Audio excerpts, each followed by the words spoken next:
Welcome to Tweet of the Week. We have an exciting episode today because we have visitors from Tuscarora Elementary School who are absolutely excited about a special visitor that they had at their school. I am joined today by Dana Wiles, fourth grade teacher, and two of her fabulous students. We have George Barrett and Sam Heaton. And Dana, tell us a little bit about that tweet and why these young men were so excited they wanted to come share about it. Absolutely. So we had a poet come from New York to share his poetry with us. He shared a story called The Cookie Story, which talked about generations of this recipe that traveled through, and there was such detail and imagery in his spoken word that the kids just were on the edge of their seat wanting more.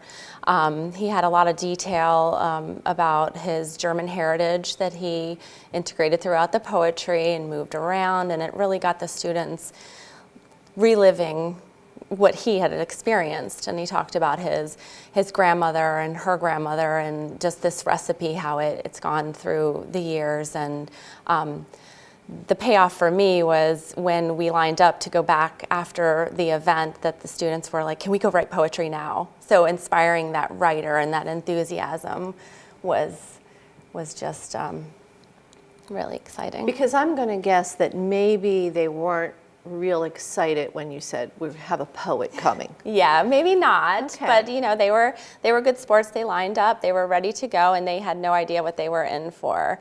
He had the mic on, he was moving around, he was engaging the students, and then afterwards he let them have some time to ask questions, and the questions evoked a lot of emotion in him. He had tears in his eyes because he was so touched by our students. Okay, so Sam and George, what was it about this poet that excited your class so much?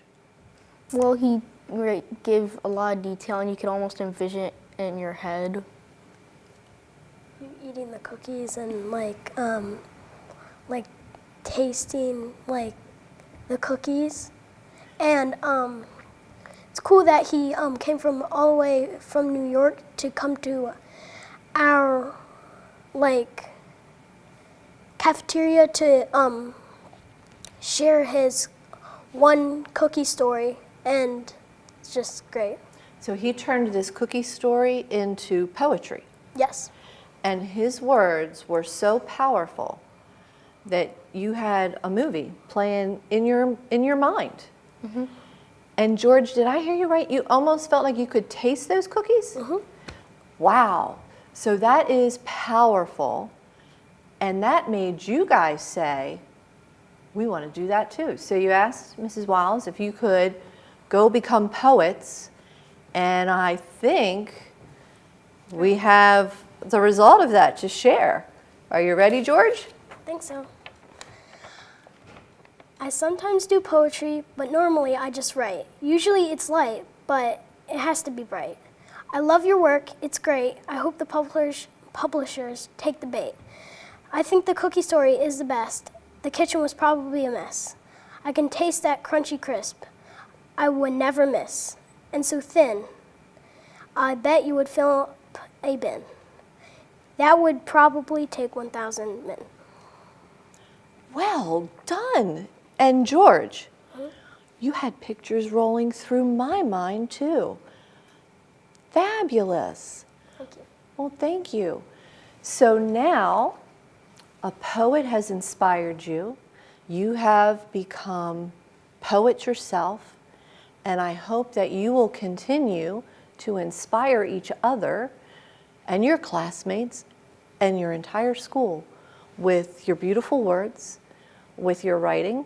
And who knows, you have to promise me that if you go off and you become a famous poet, you will let people know that it all started right here in Frederick County Public Schools, okay? Mm-hmm. Is that a deal? Yep. All right, we have it on tape now, so everybody knows if you become famous poets, you're going to share that FCPS helped you discover that. I want to thank our visitors from Tuscarora for sharing that inspiration with us, and I am sure we have many aspiring poets out there in all of our schools, and so you too could write beautiful poetry like you heard from George today.